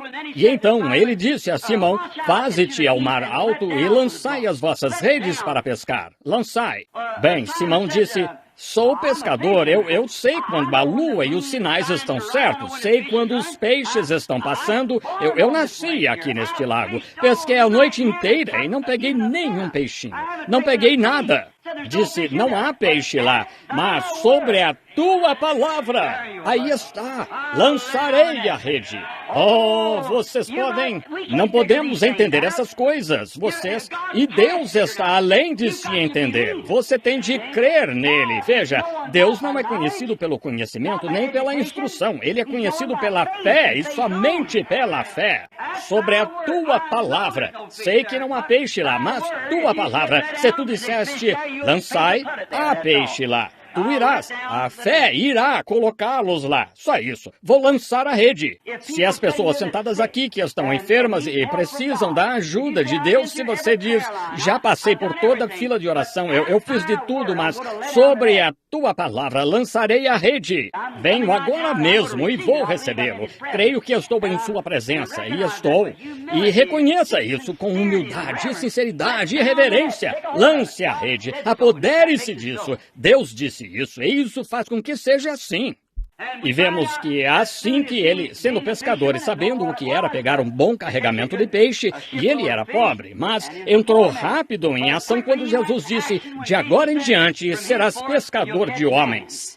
Não demorou muito, ele se humilhou, prostrou-se diante de Cristo, disse, ausenta-te de mim, Senhor, sou um homem pecador. Disse, eu não posso ficar em tua presença. O mesmo que Isaías fez. Ele disse, sou um homem de lábios pecadores e habito entre um povo pecador. Oh, em que condição ele estava? Pedro disse o mesmo e se humilhou, prostrou-se e pediu ao Senhor que se ausentasse dele. Ele disse, não temas, Pedro, de agora em diante serás pescador de homens. E entrou em ação bem rápido.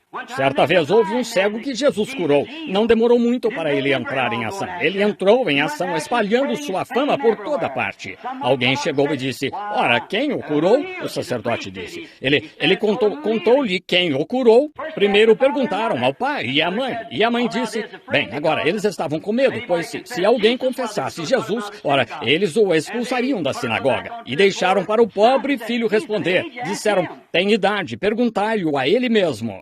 E ele disse, Jesus de Nazaré me curou. Ele disse, ora, dá glória a Deus. Disse, nós não sabemos nada sobre esse Jesus de Nazaré. Disse, ele é pecador, não dês glória a ele, dá a Deus ela toda. E agora, não sabemos de onde ele veio.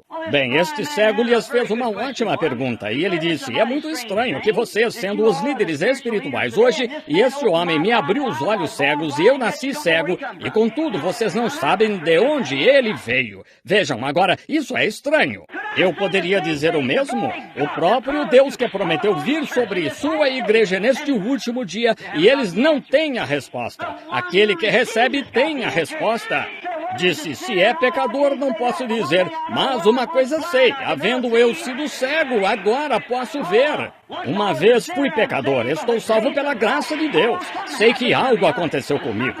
Algo aconteceu. Vocês podem chamar isso de santo rolador, ou podem chamar como quiserem, mas isso me salvou 30 e poucos anos atrás e fica cada vez melhor. Portanto, eu desfruto disso. Alguém disse, você ficou louco. Eu disse, bem, então deixe-me, estou melhor assim do que do outro jeito. Então, deixe-me ficar do jeito que estou. Sinto-me melhor assim e fazendo melhor. Posso fazer mais. Sim, Senhor. Ele entrou em ação de imediato. Sim, Senhor. Espalhou sua fama por toda a parte. As pessoas no Pentecostes, assim que viram que Deus cumpriu sua promessa, Jesus disse, eis que sobre vós envio a promessa. A Escritura, a promessa de meu Pai.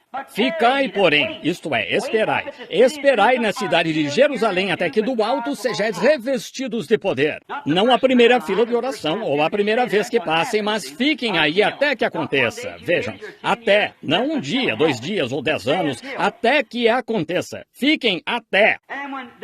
E quando ficaram cheios do Espírito Santo, eles entraram rápido em ação. Saíram pelas ruas e gritando e dançando e agindo como bêbados. E falando em outras línguas e que alvoroço. Eles entraram rápido em ação. Assim que se humilharam, entraram e fecharam a porta e esperaram na palavra de Deus. Oh, o que vimos, amigos. Sei que está ficando tarde e não quero segurá-los mais, mas olhem, o que temos visto nos últimos anos deve colocar cada um de nós em ação. Deve nos colocar em ação. O quê? Primeiro, tornar-nos reverentes, humildes e em ação. O amor ardendo no coração, tentando fazer o melhor que pudermos ao ver um mundo perdido. E vendo os sinais que Deus, incluindo até, que eu saiba, até o último que a igreja vai receber antes que o fogo caia do céu. A mesma coluna de fogo que foi vista lá no deserto, a mesma que derrubou São Paulo, é a mesma de que se tirou a foto bem aqui, fazendo a mesma coisa que ele fez lá, o mesmo Messias. Se colocasse a vida de um pé de abóbora num pé de melancia, ele daria abóbora. Se colocasse a vida de uma videira em uma pereira, ela daria uva, pois é a vida que está nela. Esse é isso que vemos e sabemos. Milhares em torno do mundo sabem disso. A ciência testificou disso. Em toda parte, as fotos são tiradas. Está bem aqui agora. Isso é verdade. Verdade mesmo. Está aqui agora. E se não produzisse o mesmo tipo de vida que produziu quando estava na pessoa de Cristo Jesus, se não faz o mesmo em sua igreja, então está errado. Mas se produz a mesma vida, tem de ser a mesma coluna de fogo que guiou Israel. Ela está nos guiando para a terra prometida. Na casa de meu pai há muitas moradas. A promessa que ele nos deu e ela nos guia até lá. E nós a vemos plenamente vindicada, a palavra de Deus manifestada. O coxo anda, o surdo ouve, o cego vê, o morto é ressuscitado. Os pensamentos do coração não podem ser ocultados, são declarados abertamente, as próprias obras que ele fez. O que é isso? Algum homem? É o Messias, Deus, o Espírito Santo, o mesmo. Isso deve colocar. A igreja pentecostal, em vez de tentar criticá-la, deveria estar em ação em toda parte, com humildade e amor, tentando mostrá-la a um povo perdido e moribundo. Devemos respeitá-la, devemos amá-lo, humilhar-nos, tornar-nos reverentes e estar em ação como aqueles serafins, com reverência e humildade. Vindicado claramente, prometido a nós nos últimos dias, e aqui está. Nós a vemos. Jesus disse que assim, disse que aconteceria. Aqui está, pouco antes de ser queimado. Esse sinal de sua vinda prova que a vinda está bem próxima agora. Pode vir a qualquer momento. Não vejo nada que impeça o arrebatamento da igreja agora mesmo. Bem, a marcação, a marca da besta está do outro lado, lembrem-se. Vejam, a apostasia entra então como a igreja. Agora esperem, talvez eu possa ter dito algo. Essa é a minha forma de ver, vejam. E notem, palavra por palavra já está cumprida. Deve nos colocar em ação, isso mesmo. Devemos estar levando cada alma perdida que pudermos para o reino de Deus. Pois um dia destes você vai trazê-las e não adiantará. A porta estará fechada, não mais será. Eles podem estar mentalmente agitados e animados e gritar e dar pulos e afirmar isto, vocês sabem. Mas quando a virgem adormecida veio comprar azeite, ela não o conseguiu. E já viram um tempo em toda a história destes últimos dias em que houve um tempo em que os presbiterianos, luteranos, todos mais, estivessem tentando ouvir a mensagem pentecostal. O que Jesus disse, tendo elas ido comprar, foi quando a noiva entrou. A virgem sábia entrou. Elas não conseguiram o azeite, elas não o conseguiram, só isso. Isso é conforme a Escritura. E vocês veem estes sinais e estas outras coisas, tudo perfeitamente em ordem para a sua vinda. Na 7ª vigília ele entrou. Algumas adormeceram na primeira vigília, segunda, terceira, quarta, quinta. E na 7ª vigília houve um clamor. Aí vem o esposo. A 7ª era da igreja. Essa é a vigília. A era que viu isso. E esta é a era da igreja de Laodiceia. Ao final dela. Amém. Por que não despertam os santos do Senhor? Porque dormem quando o fim está se aproximando. Mas lembrem-se, a igreja na era de Laodiceia ficaria morna. Ele disse, porque dizes que és rico e estás enriquecido? Ele disse, não sabes que estás nu, cego, pobre, miserável e não o sabes. Disse, vomitar-te-ei da minha boca. E aqui estamos no fim de todas as coisas, fim da história, fim da civilização. Pode-se ver, olhem lá na rua. Estava conversando com o motorista de táxi que estava me trazendo. Ele disse, bem, o único jeito que posso dizer, quando vejo um homem por aqui agindo com sensatez, sei que é de fora, estão vendo? Agora, foi um de seus motoristas de táxi que disse isso. Disse que eles, jeito... Não é só aqui, é em todo lugar. O fim de tudo. Quão cruéis os homens e todo tipo de coisas ímpias e que estão fazendo. O mundo está pervertido. Olhem nas ruas, olhem só isso. Ah, que coisa, em todo lugar. Não só nos Estados Unidos, em todo lugar. Ora, é uma Sodoma moderna. Não resta nada, exceto ser queimado. E só isso. Será purificado. Deus o fará. Suas leis exigem isso. Tem de ser feito assim. Quando um talo de milho termina sua vida, ele tem de ser destruído. Quando uma flor termina sua vida, ela tem de morrer. E a civilização terminou o tempo de vida dela. A era da igreja terminou a vida dela. As denominações terminou a vida delas. Este é um tempo de união. Há uma Nações Unidas, uma igreja unida e um esforço unido. Isso é sinal de que Cristo é sua noiva se unindo. É isso. São todas sombras e tipos. Tudo quer ser unificado. Então é um sinal. Cristo está se preparando para se unir com sua noiva. Uma ceia das bodas acontecendo no céu. Portanto, isso deve colocar a igreja em ação quando vemos os sinais dele aqui próximos. Oh, que coisa! Todas estas coisas são sinais para nós, em toda parte. Oh, deveríamos estar em ação. Nós, como o profeta Isaías do passado, vemos a que ponto chegam os homens que se exaltam. Vemos o que estas organizações que se levantam e dizem, bem, porque não pertencem a nós, vocês nem estão dentro. Vemos o que acontece com elas. O que elas perdem é como se fossem acometidas de lepra pecaminosa com incredulidade. Elas perdem sua firmeza na palavra de Deus. Algumas dessas pessoas tentam, trocam, perdem sua firmeza na palavra e a trocam por credos. O que elas próprias ganham? Uma confusão de lepra. Isso mesmo. Como os dias do passado, tentando tomar o lugar do ofício ungido e não tendo nada além de um diploma de doutor ou algo assim. Deus não está procurando um diploma de doutor, está procurando corações humildes, alguém que creia nele. Mas levamos homens e os instruímos para serem bispos e tudo mais, cardeais e tudo mais. Nós os instruímos o suficiente para ocuparem o ofício divino com uma instrução de carnalidade. Precisamos do batismo do Espírito Santo para assumir esse ofício.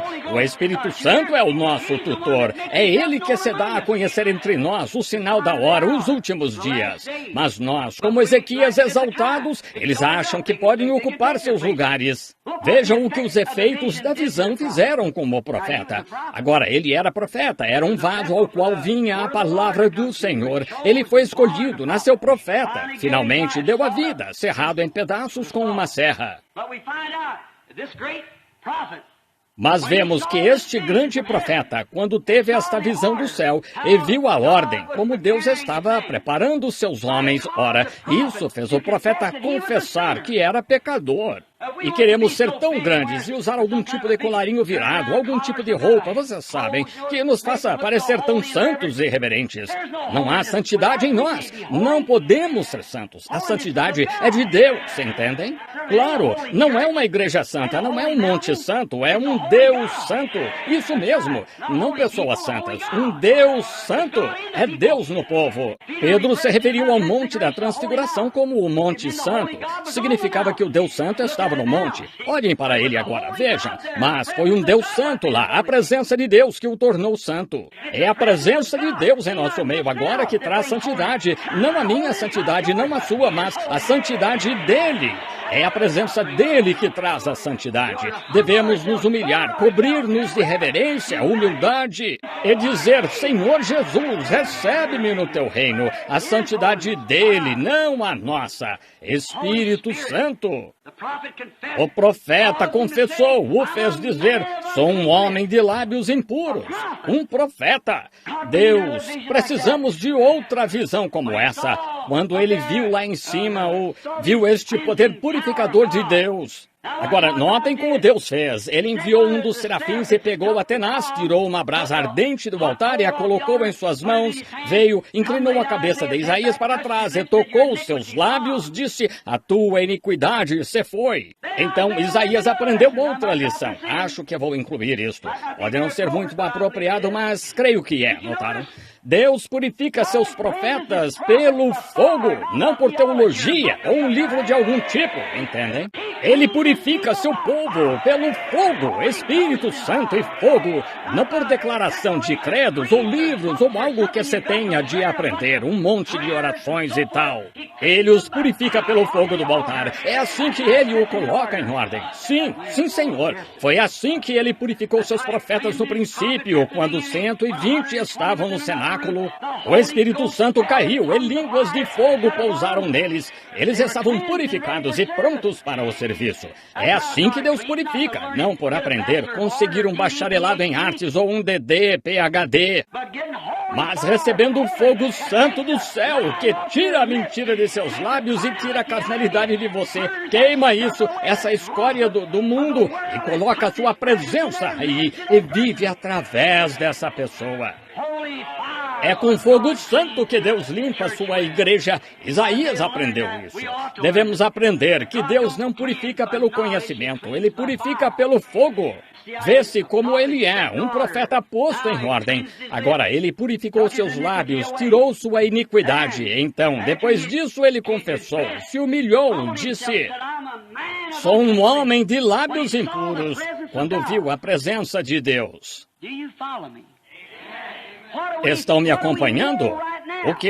O que sabemos agora mesmo? Estamos na presença de Deus. Isso mesmo, estamos agora mesmo.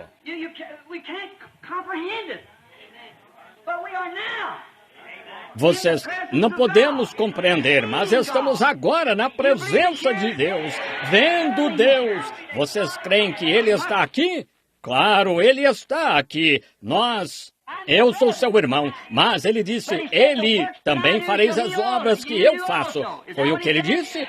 Muito bem, se ele está aqui, o Espírito dele está aqui. É isso que o faz. Então, se pudermos nos render e afastar nossos próprios pensamentos, assim como isto não tem pensamentos, então outra voz pode falar através dele. Assim é, se pudermos nos esvaziar, aí está o segredo. Livre-se de si mesmo. Então Deus fica, livre-se do seu próprio pensamento, livre-se de seus próprios caminhos, e então deixe Deus se mover. Se Ele é Jesus Cristo, mesmo ontem, hoje, eternamente, vocês creem? Creiam nele agora mesmo e vejam se é. Estive observando este mocinho sentado aqui, bem aqui na minha frente. Você não tem cartão de oração.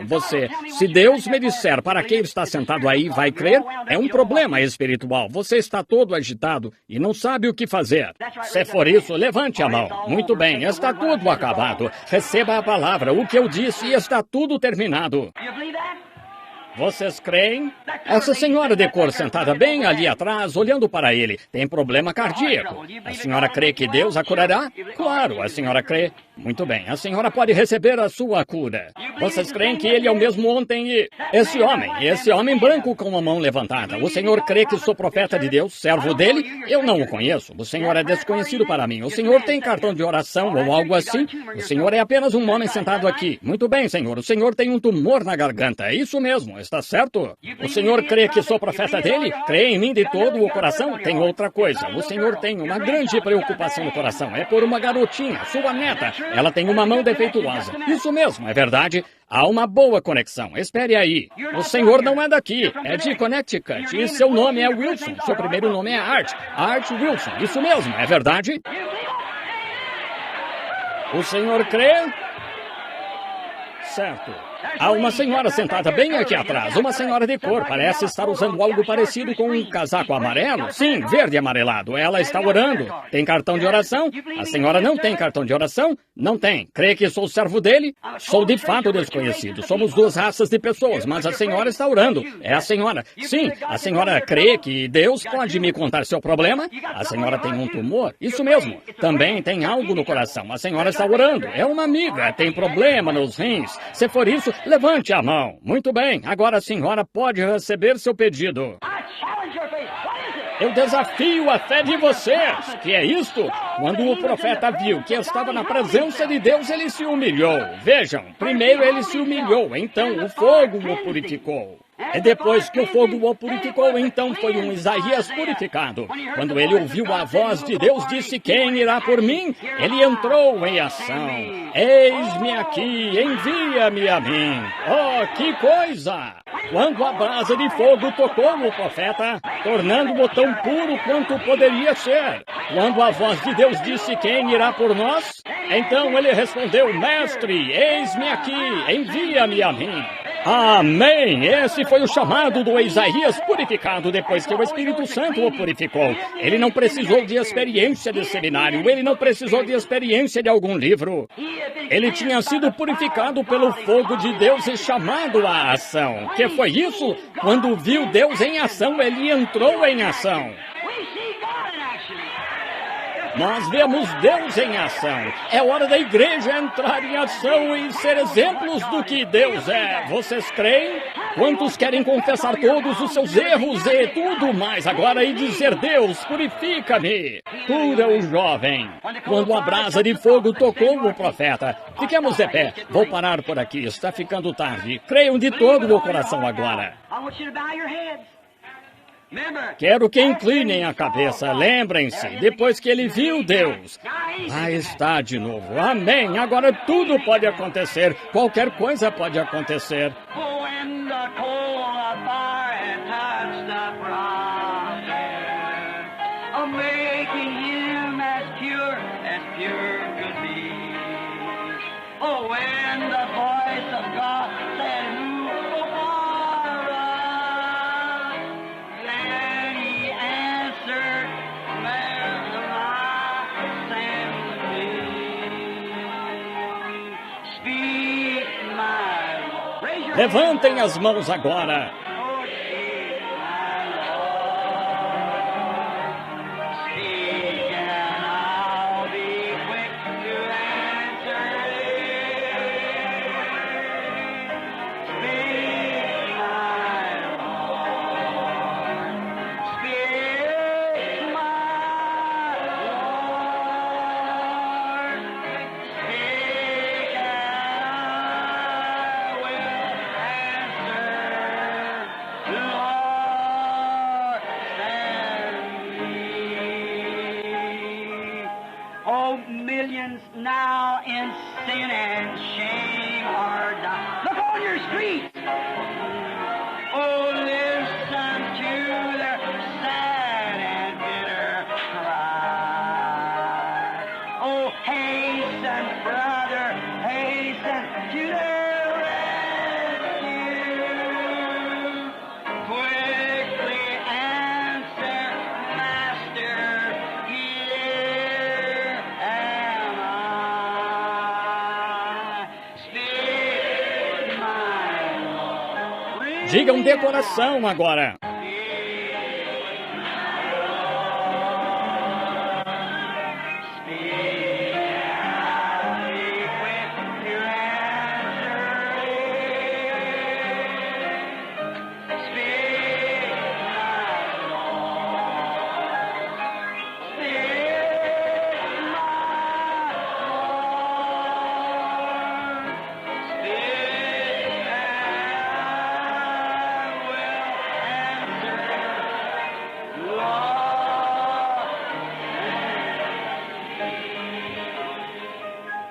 Vamos colocar as mãos em cima do coração enquanto sussurramos. Faça sua confissão. Diga: Senhor, sou um homem de lábios impuros, sou uma mulher de lábios impuros. Façamos uma verdadeira confissão e teremos um verdadeiro reavivamento. Primeiro, seja purificado. Note, o profeta teve de ser purificado primeiro. O fogo o tocou. Então ele entrou em ação. Senhor, dá-me zelo no coração. Coloca algo em mim que não tenho, Senhor. Põe teu amor e fogo em mim. Então envia-me a mim. Agora faça sua confissão. Creia em Deus de todo o coração. Speak, my Lord. Speak, my Lord. Oh, speak, and I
Agora deixe Deus falar ao seu coração agora, bem humilde, docemente, reverentemente em sua presença. Cada pecador, cada santo, isto é para todos nós, é para mim, é para todos. Aqui está a presença dele, ele está aqui. Foi o que ele disse que faria, o sinal que ele disse que receberíamos. Aqui está ele. Enquanto a música está tocando suavemente, vamos confessar nosso erro. Nada sou de qualquer forma, Senhor. Fala ao meu coração. Purifica-me primeiro, Senhor. Envia o Espírito Santo e purifica-me. Sei que estou em tua presença. Eu te vejo como Isaías te viu, movendo-te. O lugar está cheio, não de fumaça agora, está cheio de luz, cheio de glória. Ó Senhor Deus, Criador dos céus e da terra, enquanto isto está em nossa mente, vemos o que acontece com pessoas que se exaltam. Todas foram exemplos para nós. Vemos o que a humildade e a oração significam para os salvos. Rogo, Pai Celestial, agora mesmo, por esta audiência e por mim. Senhor, tira de mim qualquer coisa que não seja de Ti. Eu quero que Tu vivas em mim, Senhor. Quero o Teu Espírito com as preeminências. Quero que vivas tão plenamente em mim que eu não seja mais eu mesmo. Que eu ande e fale e viva em Ti. Concede, Senhor, aqui estou. Purifica-me, Senhor. Purifica esta igreja. Purifica-nos em conjunto. Tira a doença, tira o pecado, tira a incredulidade, tira a dúvida, tira tudo isso. Que o Espírito Santo venha agora com uma brasa de fogo do altar, uma nova centelha do Pentecostes e purifica cada coração aqui. Toma-nos, Senhor. Somos Teus. Cremos em Ti. Concede, Pai.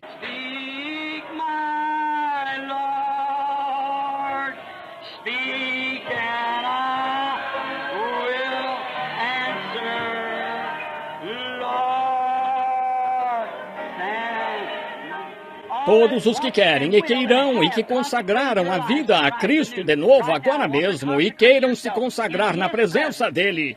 Se começasse a chamar o que vi, eu incluiria todos aqui, creio eu, agora mesmo. Eu os conheço. Vocês sabem que eu não ficaria aqui e diria isso como servo de Cristo sem que isso estivesse por toda parte. Vocês estão em condições agora mesmo de começar um novo Pentecostes. Sem dúvida que é verdade, amigos. Humilhem-se, cubram seus rostos, cubram seus pés, aproximem-se dele, inclinem-se e façam sua confissão e creiam. Querem fazer isso? Se querem, levantem as mãos enquanto cantamos Fala, meu Senhor. Orem agora.